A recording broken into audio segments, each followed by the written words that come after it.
오늘 출애굽기 9장 1절부터 12절까지 본문 말씀입니다. 제목은 정하신 자들에게 점차 엄습하는 심판이라는 제목입니다. 두 번째 사이클에 두 번째, 세 번째, 한 사이클이 세 가지 재앙으로 이루어져 있는데 오늘 다섯 번째, 여섯 번째 재앙은 이 두 번째 사이클, 마지막 두 가지 재앙입니다. 첫 번째 재앙은 두 번째 사이클 첫 번째 재앙은 파리 재앙이었죠. 오늘 두 번째 재앙은 가축이 죽는 그 죽음의 재앙이고, 그리고 세 번째 재앙은 악성종기라고 번역되어 있죠. 악성종기가 짐승들과 그리고 모든 애굽 사람들에게 붙는 그런 재앙입니다. 앞에서 저희가 말씀드렸던 것 같이 오늘도 이제 두 번째 사이클의 두 번째 재앙을 설명할 때 하나님이 모세에게 바로에게 가라라고 명령하는 것이 두 번째에 나온댔죠. 역시 마찬가지로 첫 번째 사이클과 동일하게 오늘 두 번째 사이클의 두 번째 재앙인 가축의 죽음의 사이클에서도 모세에게 이르시되 바로에게 가서 그에게 이르라. 히브리 사람의 하나님 여호와께서 말씀하시기를 내 백성을 보내라. 그들이 나를 섬길 것이니라. 분명한 명령이 나오고요. 그리고 네가 만일 보내기를 거절하고 억지로 잡아두면 이러이러한 재앙을 내리겠다 경고하는 그런 내용이 등장을 합니다. 오늘 이 다섯 번째, 여섯 번째 재앙에도 지팡이가 등장을 하지 않죠. 그래서 두 번째 사이클 전체에서는 지팡이라고 하는 매개체가 일관적으로 사용되지 않는 것들을 보여주고 있습니다. 그 의미는 하나님이 재앙을 내리시고 하나님이 창조하신 창조계에 하나님의 뜻대로 의도하신 대로 역사하실 때에 어떤 매개물이나 도움이 전혀 필요치 않는 것이죠. 그것은 도구일 뿐이지 실제로 행하시는 분은 하나님이다라고 하는 그런 신학적인 의미가 담겨져 있다라고 지난 시간에 같이 말씀을 나눴습니다. 오늘 9장 3절에 보면 이 다섯 번째 재앙을 내리시면서 쓰는 표현이 여호와의 손이 들에 있는 네 가축 곧 말과 나귀와 낙타와 소와 양에게 더하리니 심한 돌림병이 있을 것이다 라고 이야기를 했는데, 여기서 주목해서 봐야 될 것은 여호와의 손이라고 하는 표현입니다. 출애굽기에서 여호와의 손이라고 하는 것은 이스라엘 백성들을 구원하는 데에 사용되는 일반적으로 자주 등장하고 있는 용어입니다. 이미 앞에서도 등장을 했었어요. 출애굽기 3장 19절 보면 내가 아노니 강한 손으로 치기 전에는 애굽 왕이 너희가 가도록 허락하지 아니하다가 내가 내 손을 들어 애굽 중에 여러 가지 이적으로 그 나라를 친 후에야 그가 너희를 보내리라. 출애굽기 6장 1절에서도 여호와께서 모세에게 이르시되 이제 내가 바로에게 하는 일을 네가 보리라. 강한 손으로 말미암아 바로가 그들을 보내리라. 강한 손으로 말미암아 바로가 그들을 그의 땅에서 쫓아내리라.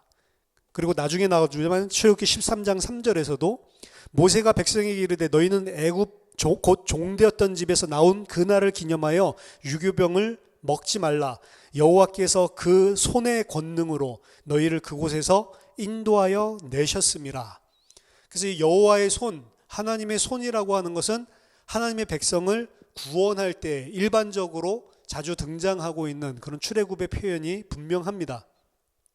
근데 출애굽기 3장 20절 그리고 출애굽기 6장 1절 그리고 그 손의 권능이라고 하는 그 표현들에서 알 수 있듯이 이것은 이스라엘 백성을 구원하는데 반대급으로 이스라엘에게는 그 여호와의 강한 손이 그들을 구원해내는 구원의 손길이지만, 반대로 바로와 애굽 백성들에게 있어서는 그 여호와의 강한 손이 그들을 치고 그들을 심판하는 그런 손이라는 겁니다.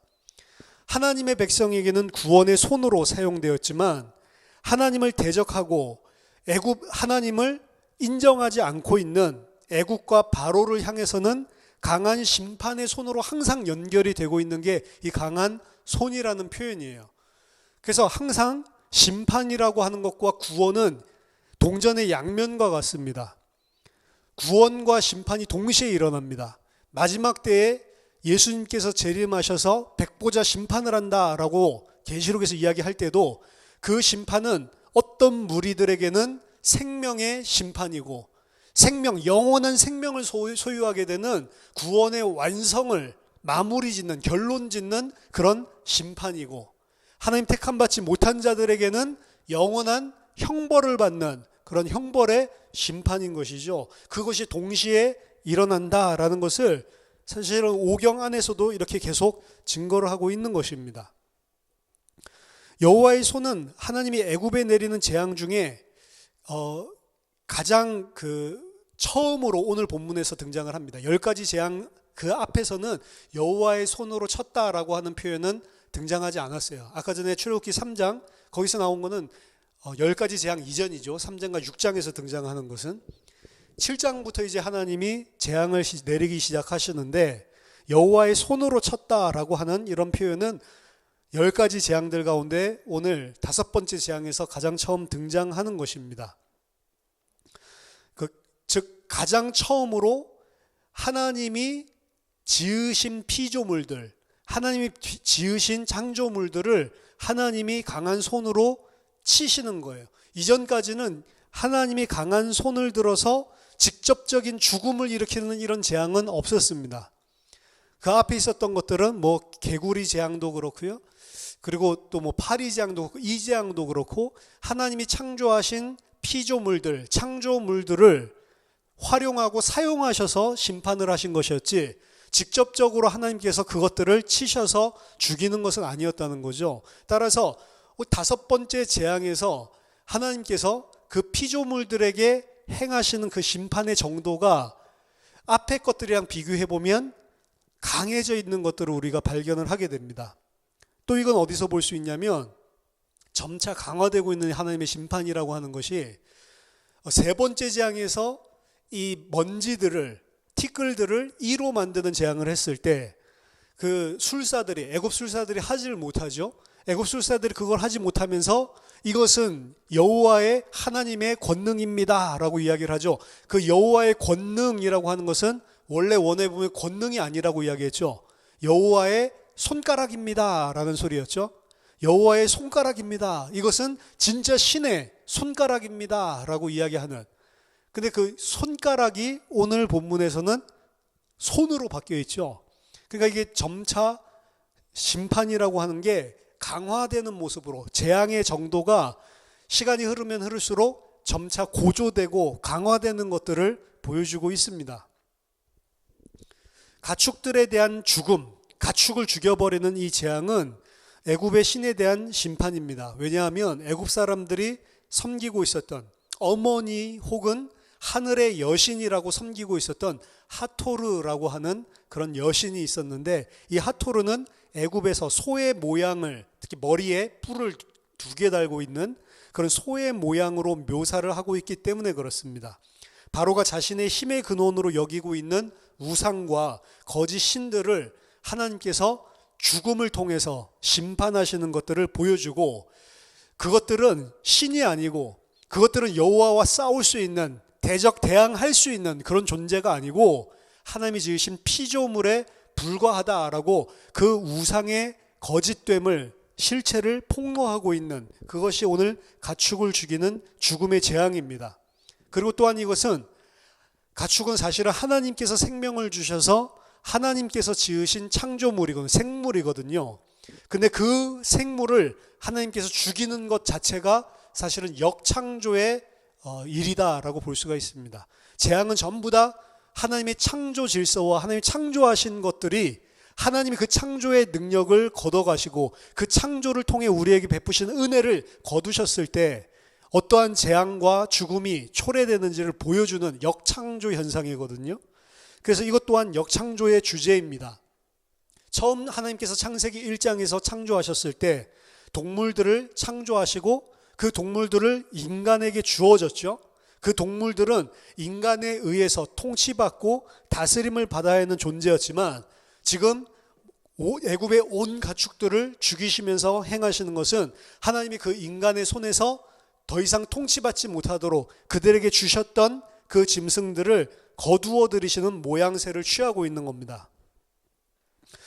어떻게 짐승들이 이렇게 일거에 죽을 수 있냐라고 하는 것을 이제 자유주의 신학자들이나 그리고 모든 것을 내추럴리스틱, 자연적인 현상으로 풀이하려고 생각했었던 어떤 신학자들은 이것을 앞에서 개구리떼가 죽었죠. 개구리떼가 죽는, 그래서 위생상으로 여러 가지 전염병이 발생할 수 있었고 그것 때문에, 전염병 때문에 발생했었던 그 개구리의 죽음들 때문에 역병이 발생을 하고 그 역병 때문에 가축이 죽었다, 뭐 이런 식으로 설명을 합니다.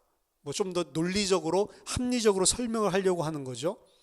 하지만 오늘 본문에서는 이게 개구리가 죽었었던 그런 부패한 그런 시체, 사체들 가운데서 발생된 역병 때문에 생긴 것이 아닙니다.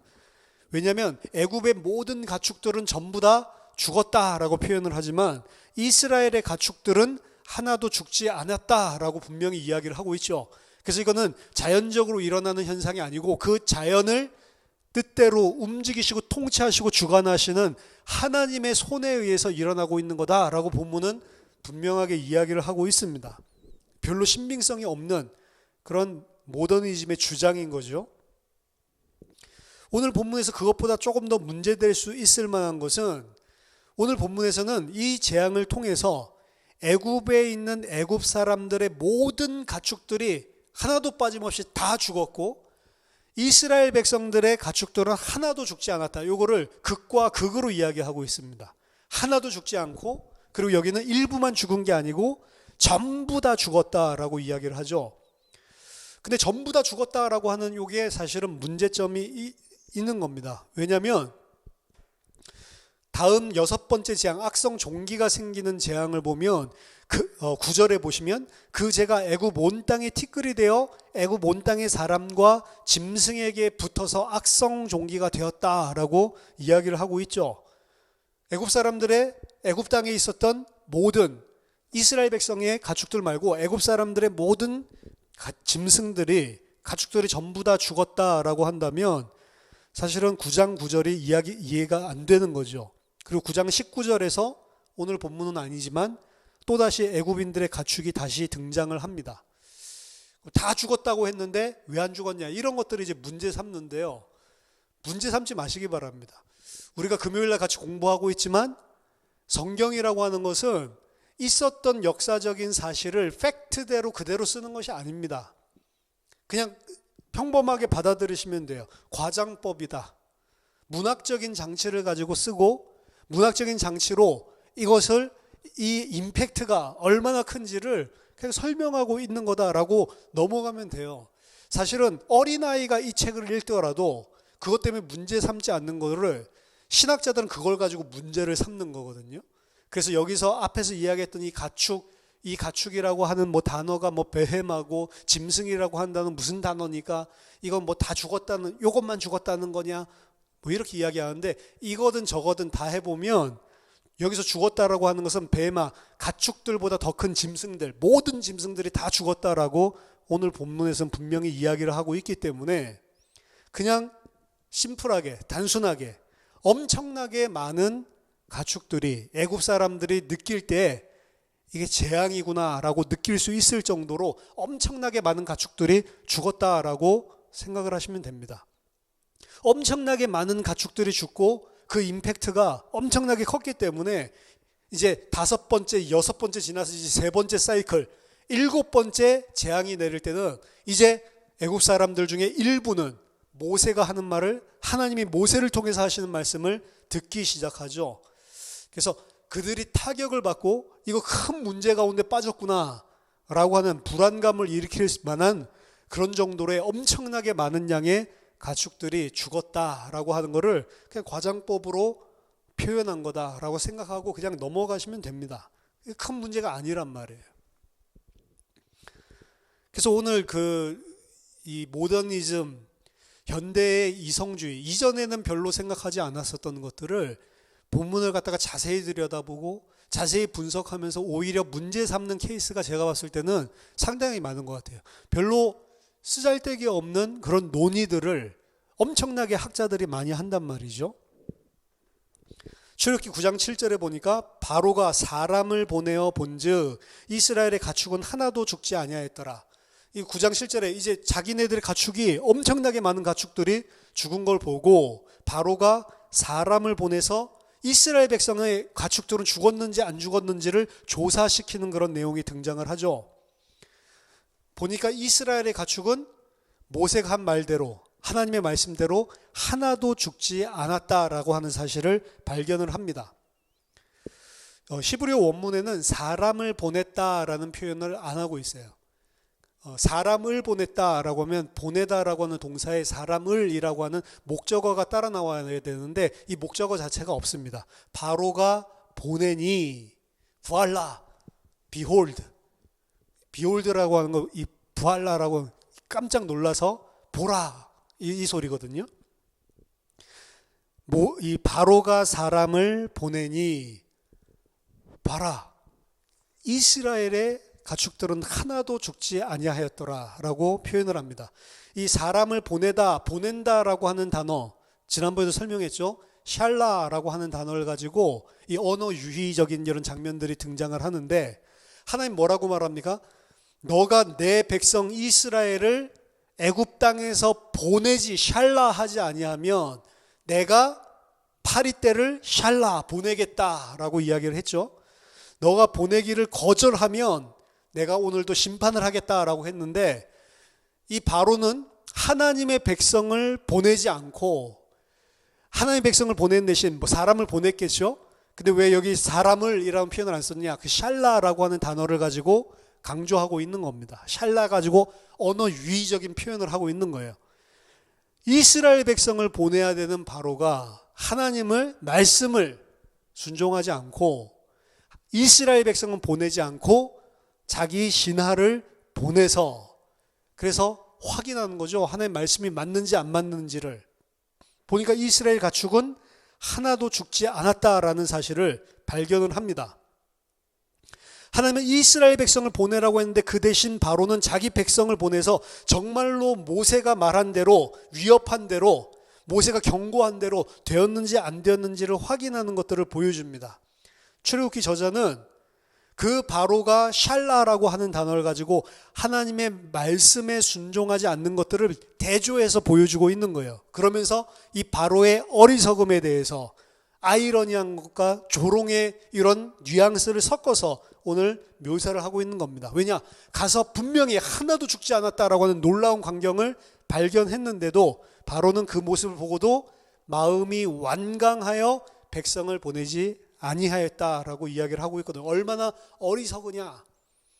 당연히 바로가 살려고 한다면 하나님의 말씀에 순종하고 하나님의 백성을 보내야 되는데 보내지 않고 자기 신하를 보내서 하나님의 말씀이 맞는지 안 맞는지 확인을 하죠. 확인을 했으면 하나님의 말씀대로 됐으면 그 앞에 복종해야 되는데 그 사실을 보고도 여전히 완강히 그 마음을 굳건하게 하고 있는 이런 바로의 모습을 조롱의 관점에서 묘사를 하고 있는 겁니다. 그 다음 6번째 재앙, 악성 종기에 대한 그런 예언이죠. 재앙이죠. 이것도 마찬가지로 사이클의 마지막 3번째 재앙이기 때문에 더 이상 어떤 해설이나 경고 그리고 논쟁할 수 있는 여지가 없이 곧바로 애굽과 바로에게 재앙을 내리시는 장면입니다.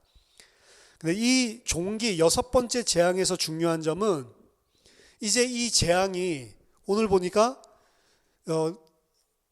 그 화덕의 재 두 움큼을 바로 앞에서 하늘 향해서 날리면 그 땅의 그 재가 애굽 온 땅에 티끌이 돼서 애굽 온 땅의 사람과 짐승에게 붙어서 각종 이 악성 종기가 생기게 될 거다라고 이야기를 하고 있는데 이게 이제 처음으로 애굽 사람들에게 종기가 붙는 거예요. 여태까지 재앙은 애굽 백성들을 실제적으로 직접적으로 건드린 재앙은 없었습니다. 그 이전에 있었던 것들은 하나님이 지으신 피조물들을 활용하는 거였고 5번째 재앙에서는 하나님이 지으셔서 하나님이 인간에게 주셨던 짐승을 죽이시고 그들의 손에서 다시 그들의 통치권에서 빼앗아 가시는 것이고, 거기까지는 애굽 사람들을 직접적으로 친 건 없죠. 짐승까지 쳤죠. 근데 여섯 번째 재앙에서는 드디어 악성 종기가 생기는데, 가축에게만 생기는 것이 아니고 이제 애굽 온 백성들에게까지 그 악성 종기가 일어나는 것들을 보여주고 있습니다. 그 악성 종기는 요술사들도 악성 종기로 말미암아서 모세 앞에 서지 못하게 됐다. 그래서 요술사들로부터 시작해서 애굽 모든 사람에게 생겼다. 요술사 그러니까 좀 이상하지만 오늘날로 친다면 저기 청와대에 있는 대통령의 비서실장 혹은 국무총리로부터 시작해서 모든 사람들에게까지, 모든 이 백성들에게까지 악성 종기가 전부 다 생겼다라는 그런 표현입니다.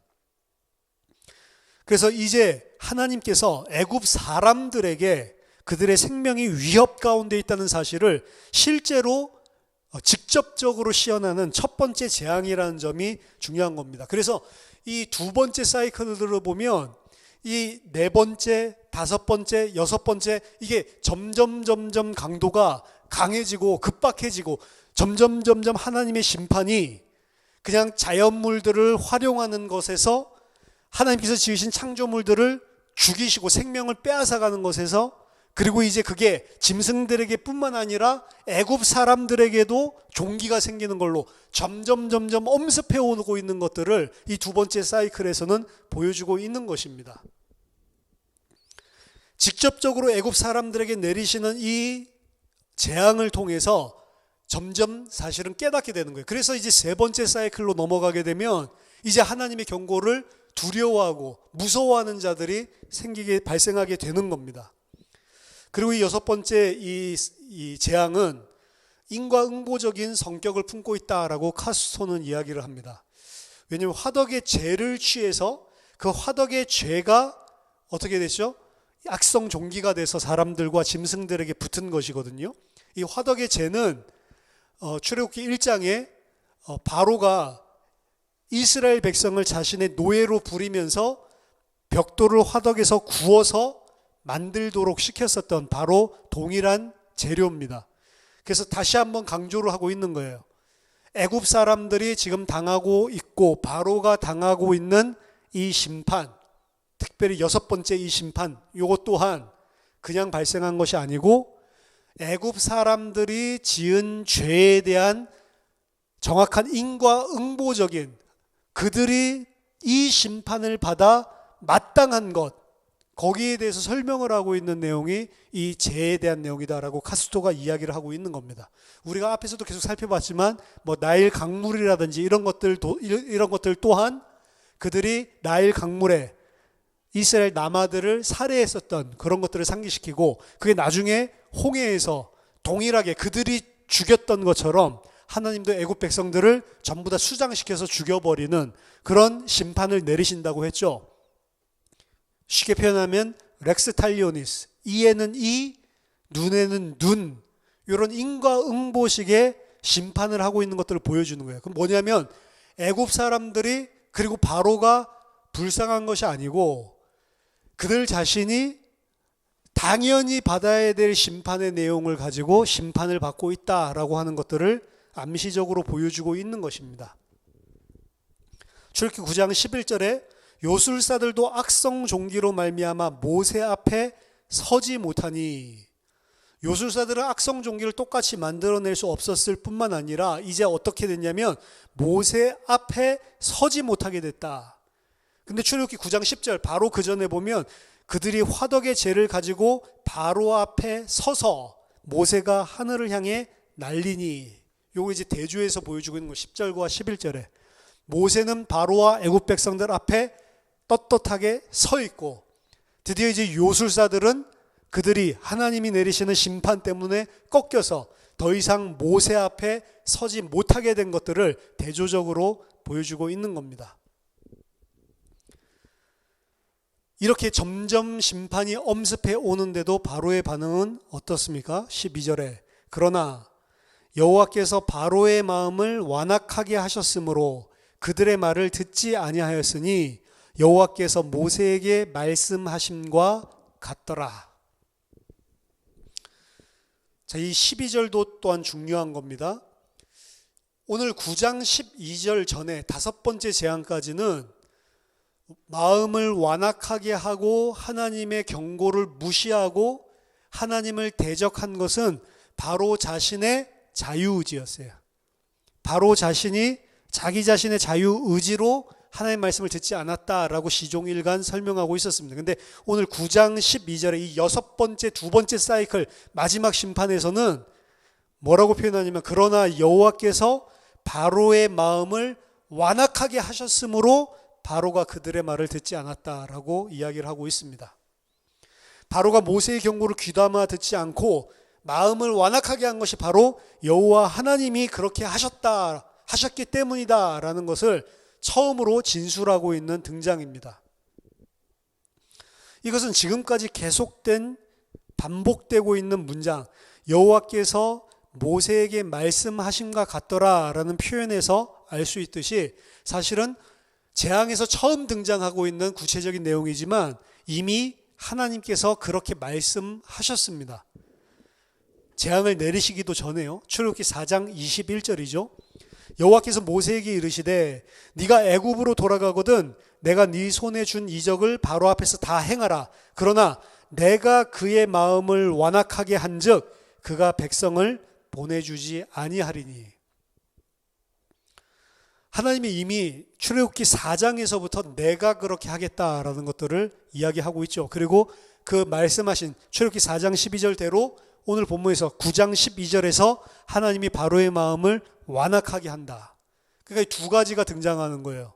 이 애굽에 대한 10가지 재앙 안에서는 바로 스스로가 자기 자신이 하나님 앞에 마음을 완악하게 하는, 자기 자유의지를 가지고 하나님을 대적하는 그 부분도 묘사를 하고 있고, 하나님이 바로의 마음을 완악하게 할 것이다 라고 말씀하셨고, 말씀하신 대로 하나님이 바로의 마음을 완강하게 만드는, 그것도 오늘 본문 9장 12절처럼 두 가지가 등장을 합니다. 그러니까 이게 서로 긴장, 텐션이 있는 거예요. 이게 신학적으로 되게 중요한 텐션이거든요. 인간의 자유의지는 무엇이고 하나님의 절대 주권은 무엇인가 라고 하는 부분에 일어나는 텐션입니다. 그리고 이 부분을 해결하기 위해서 여러 가지 노력을 해요. 사람들이 긴장을 없애야 되니까 이미 수차례 하나님의 명령을 거역을 했고, 따라서 여호와 하나님은 단지 그가 거역하는 그 흐름대로 거역하도록 도왔다, 그런 의미다, 이런 식으로 표현을 하는 사람도 있고요. 혹은 여호와는 바로가 자기 스스로 할 수밖에 없도록 어떤 환경들을 조성을 한 것이다, 뭐 이런 식으로 해석하는 그런 식입니다. 하지만 출애굽기 4장에서 이미 말하고 있듯이 출애굽기 안에서 강조하려고 하고 있는 내용 그대로, 액면 그대로를 우리들이 생각을 해본다면 그런 식으로 이야기를 하려고 하는 게 아니에요. 여기 중요한 신학적인 메시지가 담겨져 있는 것입니다. 출애굽기에서 전달하려고 하는 메시지의 가장 핵심은 뭐냐면 하나님이 모든 것을 완전하게 컨트롤하신다라고 하는 거예요. 바로의 마음도 완악한 것은 하나님이 그 마음까지도 컨트롤하고 있다라고 하는 것들을 분명하게 출애굽기 저자는 보여주려고 하고 있습니다. 그게 굉장히 중요한 메시지예요. 바로에게 하나님의 말씀을 들을 수 있는 기회를 여러 차례 줬음에도 불구하고 그가 거부했다. 이게 출애굽기 메시지가 아닙니다. 출애굽기 안에서 이야기하고 있는 것은 바로는 이미 하나님을 대적하고 모세를 보내서 하나님의 명령을 듣기 이전부터, 출애굽기 4장에서부터 이미 하나님이 그가 하나님을 대적하도록 마음을 완악하게 만들겠다라고 이미 먼저 말씀을 하셨고, 여러 가지 기회를 줬는데도 그가 불구하고 하나님을 대적했다라는 것이 아니고 바로에게는 그러한 기회조차도 주어진 적이 없다라는 거예요, 사실은. 그게 여호와가 그의 마음을 강팍하게 하셨다라고 하는 표현입니다. 이 사실은 이 듣는 자들, 신학자들은, 많은 성경학자들은, 그리고 많은 기독교 신자들은 그 긴장을 해결하기를 원합니다. 왜? 그럼 어떻게 하나님이 심판할 수 있냐? 아니, 하나님이 완악하게 만들어서 하나님께서 그 바로를 하나님을 대적하도록 만드신 거라면, 바로 스스로가 한 게 아니라면 어떻게 하나님이 그를 허물할 수 있냐? 근데 출애굽기에서는 하나님이 완악하게 하셨다도 이야기를 하고 있고, 바로 스스로 자기 자신이 하나님을 대적했다라고 두 가지 다 이야기하고 있다니까요. 근데 인간적인 생각과 우리들이 가지고 있는 사고의 범위는 그 두 가지가 대치된단 말이에요. 그러니까 이 두 가지가 해결돼야만 되는 거예요. 하나님이 하셨으면 하나님이 하신 거고, 바로가 했으면 바로가 한 거지. 이 두 개가 어떻게 동시에 일어날 수 있냐? 근데 성경에서는 동시에 일어나고 있다니까요. 하나님이 하셨고 바로도 자기 스스로 했고, 이 두 가지가 우리가 봤을 때는 분명히 텐션과 긴장과 갈등이 일어날 수밖에 없는 건데, 성경에서는 그 두 가지가 전혀 부딪히지도 않고 긴장되지도 않는 것처럼 이야기를 하고 있어요. 그게 출애굽기 액면 그대로 받아들이는 겁니다. 왜 우리가 이 부분에 있어서 계속 마음에 걸리냐? 만약 하나님이 완악하게 하시고 하나님이 심판하셨으면 하나님은 선하지 않다라고 우리가 판단하고 있기 때문에 그래요. 근데 여기에 대해서 바울은 뭐라고 이야기하죠? 하나님이 진노하시기 위해서 만드는 진노의 심판의 그릇이 있다고 한들, 하나님 마음대로다. 그거는 토기장이가 귀하게 쓸 것, 천하게 쓸 것, 그거 토기장이가 마음대로 만드는 거 아니냐? 하나님은 창조자고 우리는 다 피조물인데 네가 무엇이기에 감히 창조자에게 그런 말을 할 수가 있냐? 그런데 피조물인데 하나님을 대적하는 죄인은 그 말을 하고 싶어서 입이 근질근질한 거예요. 그래서 저도 옛날에 이 복음과 진리를 알지 못하고 육신적인 세상적인 가치관을 가지고 모든 것을 판단하고 내 자신이 하나님의 자리에 앉아 있었을 때에는 이런 것들이 마음에 제일 많이 걸렸습니다. 이건 뭐 초등학교 때부터 그랬어요. 성경 읽을 때마다 마음이 불편한 거예요. 그래서 항상 뭘 생각하냐면, 야, 그래도 우리는 지금 예를 들어서 예수 그리스도 그분의 십자가의 대속에 대한 이야기를 성경도 있고 교회도 있고 말해주는 사람이라도 있어서 들어서 우리에게 뭔가 찬스라도 있지, 기회라도 있지.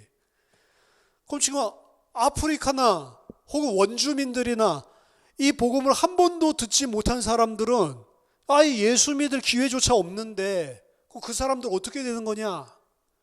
우리나라 뭐 김동길 교수가 이야기했듯이 이순신 같은 사람은 어떻게 되는 거냐? 아니, 그 사람은 나라를 위해서 너무나 충성되게 애국했으니까 구원해 줘야 되는 거 아니냐? 구원 받았을 거다. 이런 식으로 생각을 하는 거예요. 뭐가 들어가 있죠?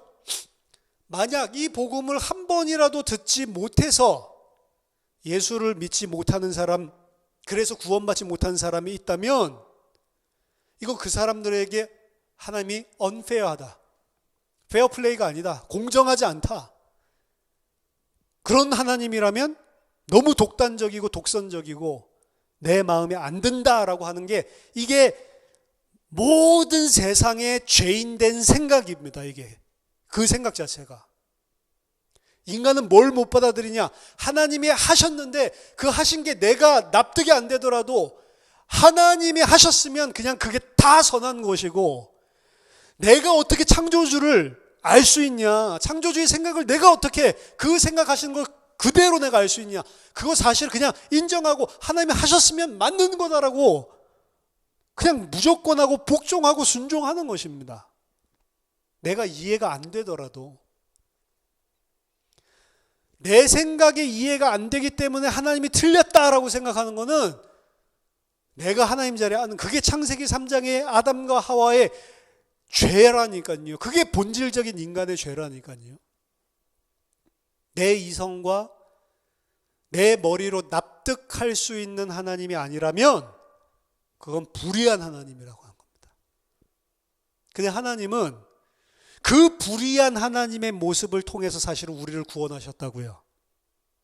왜 예수가 십자가에 못 박혀 죽어야 되냐고.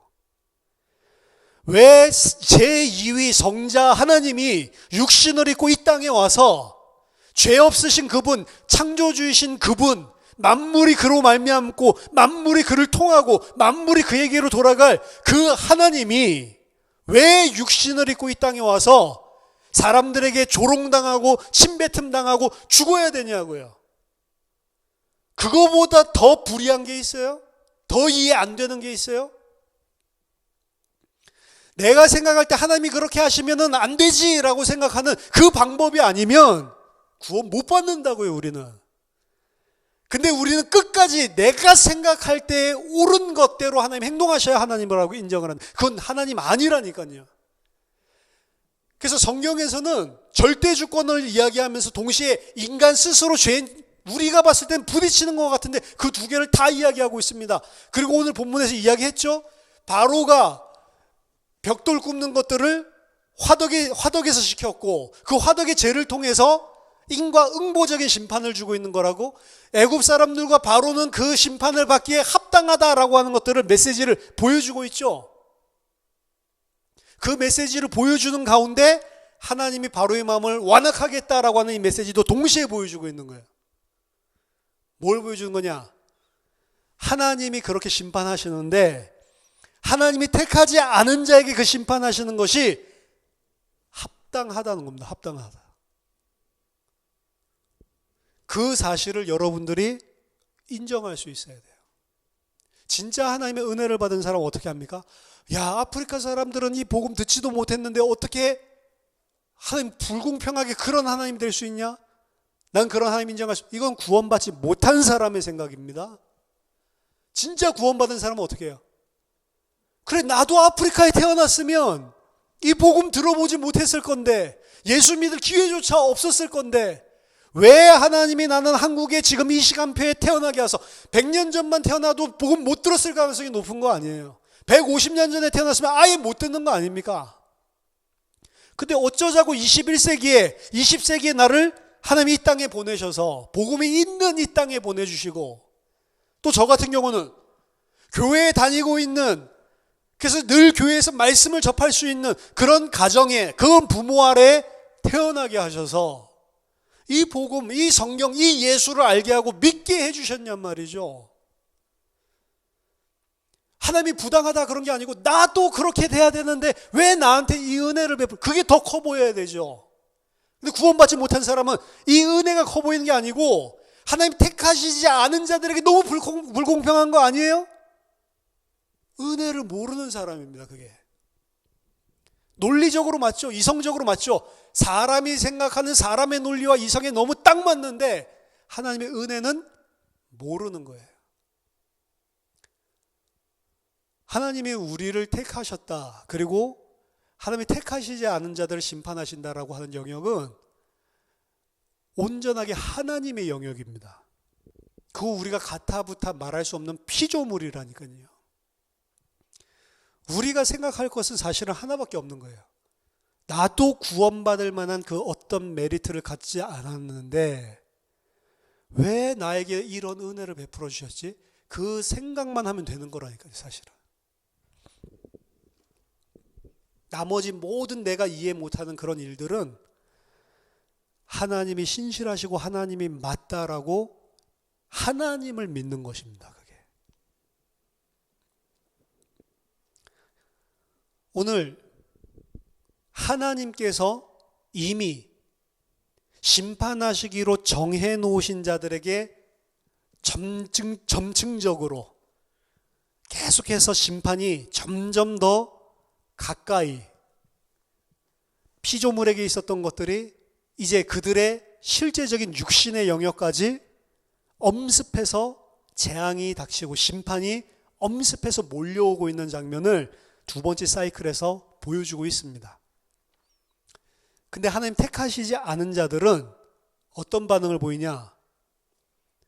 하나님을 그 속에서도 그 심판이 무엇인지를 알지 못하고 하나님을 끝까지 완강하게 대적하는 모습을 보여주고 있어요. 그리고 그게 하나님이 하시는 것이다 라고 이야기를 합니다. 하나님이 택하지 못한 자는 하나님의 임하신 임박한 그런 심판의 시간표에 하나님을 더 대적하게 되고, 하나님의 택하신 자들은 그 임박한 심판이라고 하는 사실이 삶을 통해, 세상을 통해 깨달아지고 느껴지고 보여질 때 하나님 앞에 더 죽기까지 순종하는 자로 사실은 변화되는 거예요. 그래서 마지막 계시록에 보면 악한 자들은 더욱 악하여지고 선한 자들은 계속해서 선을 행하고, 악한 자들은 더욱 악하여져서 하나님과 교회를 대적하고, 교회는 더욱더 순종으로 들어가서 죽음에도 불구하고 감사함으로 예수를 증언하고 죽는 그런 모습으로 바뀌는 겁니다. 하나님의 심판의 시간표는 오늘 출애굽기에 있는 애굽뿐만이 아니라 우리에게도 계속 엄습해서 우리 개인의 삶에, 그리고 전 인류의 삶에 계속해서 다가오고 있는, 예정되어 있는, 이미 결론 지어진 사건입니다. 계속해서 우리에게도 엄습합니다. 근데 그 속에서 내가 의롭다고 해서 내 생각을 가지고 하나님을 대적하고 있는 자가 있고, 더욱더 내가 죽고 하나님께 전적으로 순종하는 그 예수님의 모습처럼, 예수님은 너무 부당한 대우를 당한 거잖아요. 근데 아버지께서 행하시면 나는 그 잔을 마시겠습니다. 내 뜻대로 하지 말고 아버지 뜻대로 하세요. 내 뜻이, 하나님이 정말로 공의의 하나님이라면 맞는 건데, 그 공의의 하나님과 내 뜻이 맞는 건데, 그 공의의 하나님이 공의롭지 않은 일을 행하시는 것 같은 그 속에서도, 근데 아버지가 행하는 거라면 그냥 하세요. 내 뜻대로 하지 마시고, 내가 생각할 때 공의 그거 하지 마시고, 아버지가 생각할 때 아버지가 행하시는 그것이 공의이기 때문에 하세요. 자기 자신을 완전히 죽어버리죠. 사실 우리는 그 한 사람의 순종 때문에 살아난 것입니다. 뭐를 인정했기 때문에? 예수님이 그렇게 죽으신 게 맞다. 그 예수 그리스도가 나의 이 죄 때문에 죽었다. 그 사실을 인정하고 그 예수의 믿음으로 연합한 자죠. 실제로 우리 안에 예수의 그런 모습이 사실은 없습니다. 우리는 이 땅에서 죽을 때까지 미완성이에요. 근데 하나님의 백성이라면, 진짜 하나님이 택하신 자라면, 하나님의 말씀을 듣고 신앙의 기간들이 진행되면 진행될수록, 그리고 하나님의 심판과 하나님의 재앙, 그 마지막 심판의 날이 내게 엄습하는 것들을 느낄수록 그 예수의 모습이 우리 속에서 흘러나가는 거예요. 왜? 그걸 믿고 있는 사람이기 때문에. 정하신 자들에게 점차 엄습하는 심판, 그들은 아무런 감각 없이 더욱더 완강하여져서 하나님을 대적합니다. 그게 하나님의 뜻입니다. 근데 하나님의 백성은 그 속에서 하나님이 하시는 일들을 보고 점차 순종하는 모습으로, 순종하는 아들들로 세워져 나가는 거예요. 저와 여러분들이 하나님의 자리에 앉았던 우리들이 내 이성과 세상이 생각하는 지식, 그 기준으로 완강하게 견고하게 하나님 아는 것을 대적하여 세워졌던 그 견고한 진이 그리스도로의 강력으로 다 무너지는 밤이 되기를 예수 그리스도의 이름으로 축원합니다. 기도하겠습니다. 하나님 아버지, 은혜를 감사합니다.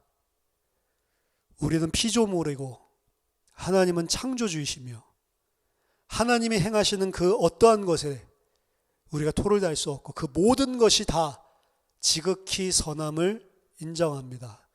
하나님, 우리가 하나님 자리에서 내려와서 피조물로 하나님을 하나님으로 인정하는 주의 백성들 될 수 있도록 우리에게 긍휼을 베풀어 주시옵소서. 그 순종으로 죽은 그 예수를, 십자가에 달리신 예수를 기억하게 하여 주시옵소서.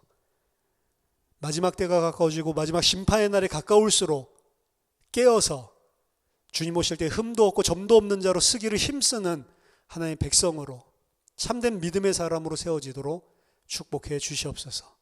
예수 그리스도 이름으로 기도하옵나이다. 아멘.